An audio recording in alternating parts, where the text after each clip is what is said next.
Hello అండి, అందరికీ నమస్కారం. Welcome to Gruharuchulu. ఈరోజు నేను మీకు చూపించబోయే recipe Karnataka special vegetable green rice. ఒక్కసారి ఇది ట్రై చేసి చూడండి, చాలా అంటే చాలా టేస్టీగా ఉంటుంది. పదండి, ఇంకా లేట్ చేయకుండా వీడియోలోకి వెళ్ళిపోదాం.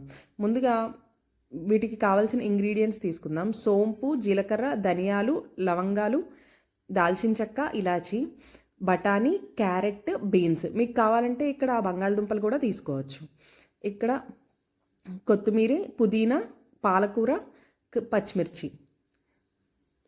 నేను ఒక 1 అవర్ ముందే బాస్మతి రైస్ నానబెట్టుకుని పెట్టుకున్నాను. ముందుగా మనం డ్రై ఇంగ్రీడియంట్స్ గ్రైండ్ చేసుకోవాలి. ధనియాలు, జీలకర్ర, మొత్తం మసాలా దినుసులు ముందుగా మిక్సీ పట్టుకోవాలి. ఇవన్నీ తీసుకుని ఇదంతా మిక్సీ పట్టుకుని ఫైన్ పౌడర్ అయిన తర్వాత మనం ఇందులోనే పచ్చిమిర్చి, కొత్తిమీర, పుదీనా, పాలకూర ఇదంతా ఒకసారి వేసేసుకుని దీన్ని కూడా మిక్సీ పట్టేసుకోవాలి. ఇది మెత్తగా పేస్ట్లా అయిపోవాలి. ఇది పక్కన పెట్టుకోండి.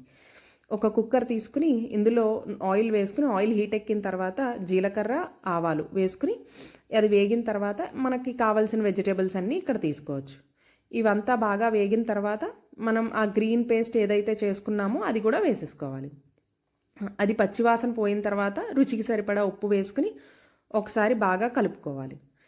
కలుపుకుని మనం ఇందాక నానబెట్టుకున్న బాస్మతి రైస్ కూడా వేసేసుకోవాలి. ఇదంతా వేసుకుని ఒక్కసారి బాగా కలుపుకోండి. కలిపిన తర్వాత నేను ఇక్కడ ఈ గ్లాస్తో 1.5 గ్లాస్ బాస్మతి రైస్ తీసుకున్నాను. 1.5 గ్లాస్కి 2.5 గ్లాసెస్ వాటర్ క్వాంటిటీ. సో మూత పెట్టుకుని 2 విజిల్స్ వచ్చేంత వరకు ఉడికించుకోవాలి. 2 విజిల్స్ వచ్చిన తర్వాత స్టవ్ ఆఫ్ చేసుకుని మనం విజిల్స్ చల్లారిన తర్వాత తీసేసుకోవడమే. అంతేనండి. ఒక్కసారి చూడండి ఎంత బాగుందో. ఇది హెల్త్ పరంగానే కాదు, టేస్ట్ కూడా చాలా బాగుంటుంది. మనకి హెల్త్ ఎక్కడుంటుంది చెప్పండి, హెల్త్ టేస్ట్ పక్క పక్కనే. మీకు గనక ఈ వీడియో నచ్చినట్టయితే లైక్, షేర్ అండ్ సబ్స్క్రైబ్.